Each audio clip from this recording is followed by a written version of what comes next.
Hello दोस्तों, हमारा अगला टॉपिक है mode 7 synchronous counter using toggle flip flop. तो इसमें हमें फ्लिप फ्लॉप ऑलरेडी दे रखा है, तो हमें फ्लिप फ्लॉप सेलेक्ट करने की ज़रूरत है नहीं। और दूसरा ये मोड 7 सिंक्रोनस काउंटर, अभी तक जो हमने किए थे वो थे मोड काउंटर असिंक्रोनस टाइप थे सारे के सारे।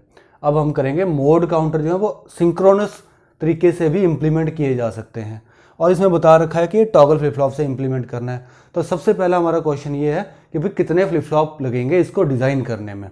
तो उसके लिए इन्होंने फॉर्मूला दे रखा है कि m <= 2n।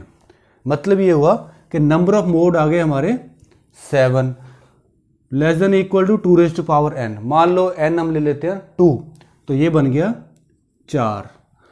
7 <= 4, पर ये तो हो गया गलत, ठीक है।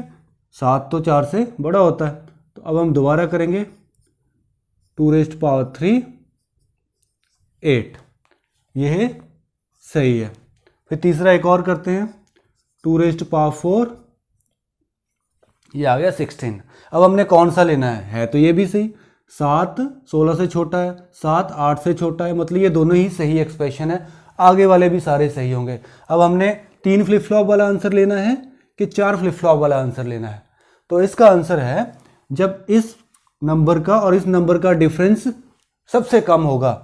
7 और 8 का डिफरेंस जो है 1 है, 7 और 16 का डिफरेंस कितना है, बहुत ज़्यादा है। तो जिसमें डिफरेंस सबसे कम है हमने वो वाला नंबर लेना है। मतलब नंबर ऑफ फ्लिप फ्लॉप हमारे 3 लगेंगे, 4 नहीं लगेंगे ना 2 लगेंगे, ठीक है जी।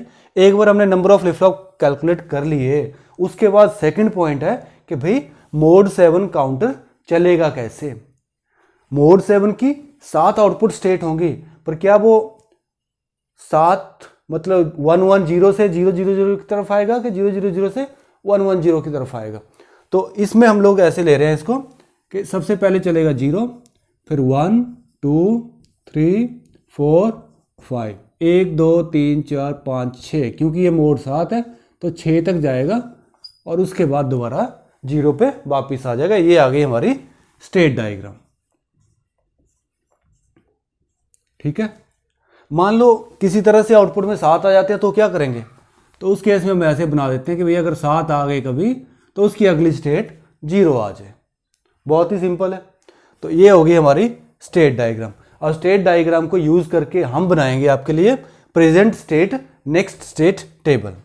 अब present state next state table मतलब उसमें प्रेजेंट स्टेट मतलब आउटपुट अवेलेबल होगी, आउटपुट अवेलेबल होगी, आउटपुट अवेलेबल होगी, और इनपुट चेंज होने से आउटपुट में क्या चेंज होता है, मतलब अगली स्टेट क्या आ सकती है, वो भी हमारे पास यहां से बन जाएगी। क्योंकि अगर किसी की प्रेजेंट स्टेट 0 है तो अगली स्टेट क्या होनी चाहिए 1। तो ये जो हमारा स्टेट डायग्राम है यही बता देता है कि present state next state table कैसा हो। अब हम यहां से समझते हैं, क्योंकि हमें पता 3 फ्लिप फ्लॉप है तो 3 आउटपुट होंगी Q0 Q1 Q2। Most significant bit जो फ्लिप फ्लॉप है वो ये है। मोस्ट सिग्निफिकेंट बिट समझते हैं ना, अगर हम लिखते हैं 101 तो ये है लिस्ट सिग्निफिकेंट बिट, ये है मोस्ट सिग्निफिकेंट बिट। इसका मतलब ये हुआ जैसे एक हम डिजिटल में मतलब डेसिमल नंबर लेते हैं, हम लिखते हैं 576। 6 जो है वो लिस्ट सिग्निफिकेंट डिजिट है, लिस्ट सिग्निफिकेंट डिजिट, और 5 जो है 500 नंबर है, 5 जो है वो मोस्ट सिग्निफिकेंट डिजिट है। तो ऐसे ही लेफ्ट साइड में हमेशा LSB होती है और राइट साइड में लेफ्ट साइड में MSB होती है और राइट साइड में LSB होती है। तो ये एक छोटा सा MSB और LSB आइडेंटिफाई करने का। अब सबसे ज़्यादा कीमत जो है वो MSB की होती है, ठीक है जी। अब हमने एक छोटा सा नेटवर्क क्रिएट कर लिया 3 टॉगल फ्लिप फ्लॉप का, क्योंकि टॉगल फ्लिप फ्लॉप से ही बनना है, और सबको एक सिंगल क्लॉक दे दी, कॉमन क्लॉक। कॉमन क्लॉक का मतलब सिंक्रोनस काउंटर है तो हमने कॉमन क्लॉक दे दी। तीसरा, ये इसका क्लियर टर्मिनल है, ये प्रीसेट टर्मिनल है। प्रीसेट टर्मिनल इसमें हम कभी यूज नहीं करने वाले, तो हमेशा के लिए ये VCC के लिए कनेक्ट हो गया, मतलब कभी यूज ही नहीं हो रहा, ठीक है। क्लियर टर्मिनल में हमने दे दिया यहां पर VCC, लेकिन VCC देने से पहले थोड़े माइक्रो सेकंड के लिए हमें यहां पर 0 देना पड़ेगा, ताकि सबकी आउटपुट एक बार 0 0 0 आ जाए। एक बार 0 0 आउटपुट आ गए, हमारा ये सर्किट इनिशियलाइज हो गया, उसके बाद इसको भी वीसीसी, और ये तो पहले से ही वीसीसी है, मतलब ना हमें अब क्लियर टर्मिनल की जरूरत है ना हमें प्रीसेट टर्मिनल की जरूरत है, किसी टर्मिनल की जरूरत नहीं है। अब ये सर्किट काम करेगा सिंक्रोनस सर्किट की तरह, बहुत ही आसान है जी। अब क्लॉक आ गया, क्लियर आ गया, प्रीसेट टर्मिनल आ गया। अब ये आउटपुट टर्मिनल है Q0 Q0 बार, Q1 Q1 बार, Q2 Q2 बार। अब हमें नहीं पता कि T0 के इनपुट में क्या सर्किट कनेक्ट होगा, T1 के इनपुट में क्या सर्किट कनेक्ट होगा और T2 के इनपुट में क्या सर्किट कनेक्ट होगा। यही सर्किट डिसाइड करेगा इसकी अगली स्टेट क्या आएगी, वो स्टेट डायग्राम के हिसाब से आ रही है कि नहीं आ रही है। तो उसको हमने स्टेट डायग्राम के हिसाब से बनाना है, तो यहां पर हमें सर्किट डिजाइन करना पड़ेगा जो इसकी नेक्स्ट स्टेट को चेंज करेगा। उसको बोलते हैं नेक्स्ट स्टेट डिकोडर सर्किट। ठीक है जी। तो अब हमने प्रेजेंट स्टेट नेक्स्ट स्टेट पे आते हैं। प्रेजेंट स्टेट अगर 0 है तो नेक्स्ट 1 होगी, 0 का नेक्स्ट 1, 1 का नेक्स्ट 2, 1 का नेक्स्ट 2, 2 का नेक्स्ट 3, 3 का नेक्स्ट 4। तो ये है present state next state table आपका। ये जैसे एक एग्जांपल लेते हैं 0 1 0 0 1 0 2, 2 का बन गया नेक्स्ट 3, और 1 1 0 के बाद 1 1 0 के बाद यहाँ पर आ जाता है 0 में, तो ये आ गया आपका 0। अगर 7 आ जाते हैं आपके किसी तरह तो आप यहाँ चले जाते हो 0 पे, तो हम चले जाते हैं यहाँ पर 0 पे। अब है next state decoder. Next state decoder बनाने से पहले हमें पता होना चाहिए कि भाई टॉगल फ्लिप फ्लॉप का जो एक्साइटेशन टेबल है वो कैसे काम करता है। तो उसके लिए हम बनाते हैं आपके लिए QN प्लस और T, मतलब 0 0 0 1 1 0 1 1। ये है प्रेजेंट स्टेट नेक्स्ट स्टेट किसी भी टॉगल फ्लिप फ्लॉप की। अब 0 0 जब जा रहा है तो टॉगल में 0 होना चाहिए, तभी तो आउटपुट चेंज नहीं हो रही। 0 से 1 मतलब आउटपुट टॉगल, 1 से 0 आउटपुट टॉगल, 1 से 1 मतलब आउटपुट टॉगल नहीं हो रही। तो ये बन गया जी आपका एक्साइटेशन टेबल, बहुत ही आसान है।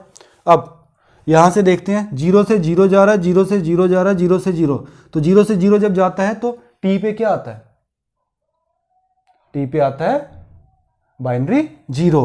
मतलब Q2 की जब हम बात कर रहे हैं तो हम बात कर रहे हैं बेसिकली इस फ्लिप फ्लॉप की। इस फ्लिप फ्लॉप की प्रेजेंट स्टेट नेक्स्ट स्टेट हमारे पास ये है, ये इसकी प्रेजेंट स्टेट है, ये इस फ्लिप फ्लॉप की नेक्स्ट स्टेट है। हमें नहीं पता कि T2 इसका क्या आएगा, यहां पर T2 क्या आएगा, तो ये T2 की लाइन यहां पर आ गई। तो जब ये 0 0 है तो T2 पे आएगा आपका 0 0 है तो T2 पे आएगा 0 0 0 पे 0, तो यहां तक हो गया आपका 0। अगला है 0 से 1 बन रहा है तो आ गया 1, फिर सेम यहां पर 1 से 1, 1 से 1, और ये 1 से 1 से 1, 1 0 1 का 1 1 0, तो क्योंकि चेंज नहीं हो रहा तो 0 आएगा। सो 1 से 0 1, 1 से 0 1, तो टॉगल में ये ऐसे आ गए। तो ऐसे ही हम लोग Q1 का भी भर देंगे। Q1 के फ्लिप फ्लॉप में Q1 और Q1 plus present state next state होगी और T1 इसका नेक्स्ट स्टेट डिकोडर हो गया। ठीक है, तो नेक्स्ट स्टेट डिकोडर मतलब T1 और Q1 प्लस यहाँ आ गया 0 से 0, 0 से 1, 0 से 1 मतलब 1। अब यहाँ देखो 1 से 1 कोई चेंज नहीं, 1 से 0 तो 1 से 0 मतलब चेंज है, 0 से 0 कोई चेंज नहीं है, 0 से 1, 0 से 1 मतलब टॉगल करेगा, तो टॉगल कब करेगा जब बाइनरी 1 होगा। 1 से 0 टॉगल करेगा, 1 से 0 टॉगल करेगा। तो इस तरह से हमने ये पूरा टेबल फिलअप कर दिया। अब सबसे लास्ट में आता है हमारा ये वाला फ्लिप फ्लॉप। इस फ्लिप फ्लॉप के लिए भी प्रेजेंट स्टेट Q0 और क्लॉक के बाद जो अगली स्टेट आती है उसको बोलते हैं Q0 प्लस, वो हमने यहां लिख दिया। तो ये आ गया Q0, ये आ गया आपका Q0 प्लस। अब हम क्या करने जा रहे हैं, ये आ गया प्रेजेंट स्टेट, ये आ गया नेक्स्ट स्टेट, ये आ गया आपका T0। तो हमने क्या किया, 0 से 1 में जा रहा है तो इसको 1 कर दिया, 1 से 0 में जा रहा है तो इसको 1 कर दिया, 0 से 1 1, तो ज़्यादातर ये टॉगल कर रहा है। यहाँ से 0 से 0 जा रहा था, ये टॉगल नहीं हो रहा। तो ये हमारा बन गया present state next state decoder with next state decoder values. मतलब हमने सारे आउटपुट पॉइंट्स की वैल्यूज लिख दी। अब हमारे पास जो इनपुट अवेलेबल होंगी, मतलब हमारे पास जो अवेलेबल होंगी वो होगी प्रेजेंट स्टेट, और हमने प्रेजेंट स्टेट से कैलकुलेट करना है ये T2 T1 T0।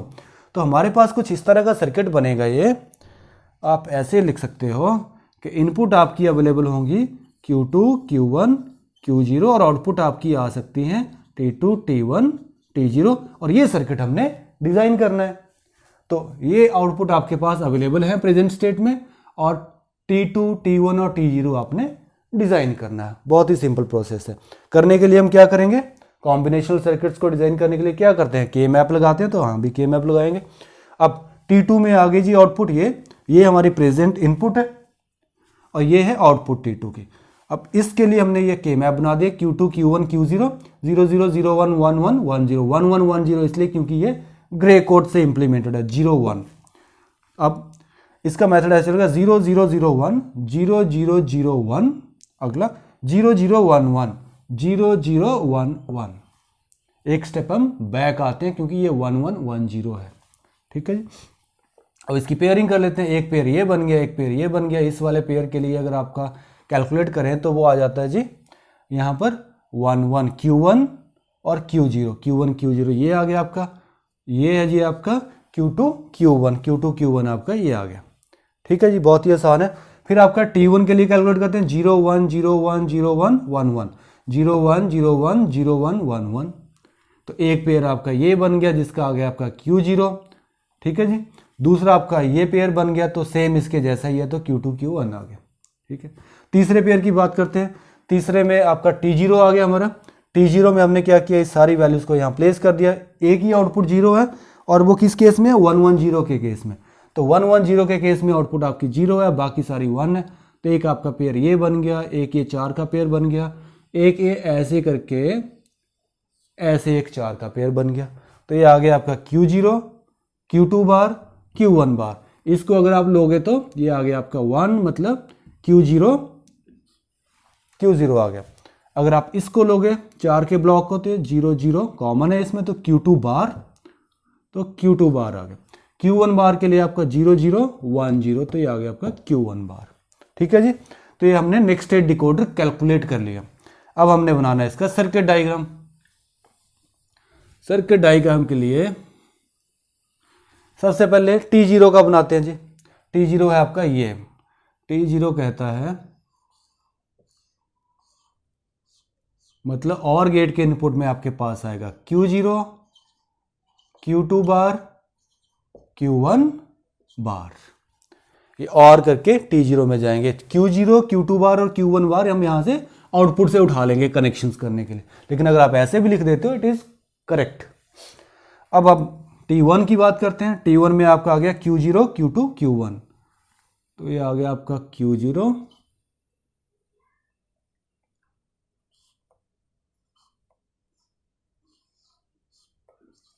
Q2 Q1 और इसके रिजल्ट को आपने और कर दिया और ये आ गया यहां पर। ठीक है जी। अगला है आपका Q1 Q2 और Q1 यहां पर भी है, यहां पर भी है, मतलब ये सेम आउटपुट आप आगे भी यूज कर सकते हो। एक तो ये हो गया आपका। ठीक है। दूसरा आपका आउटपुट बनेगा Q1 Q0, मतलब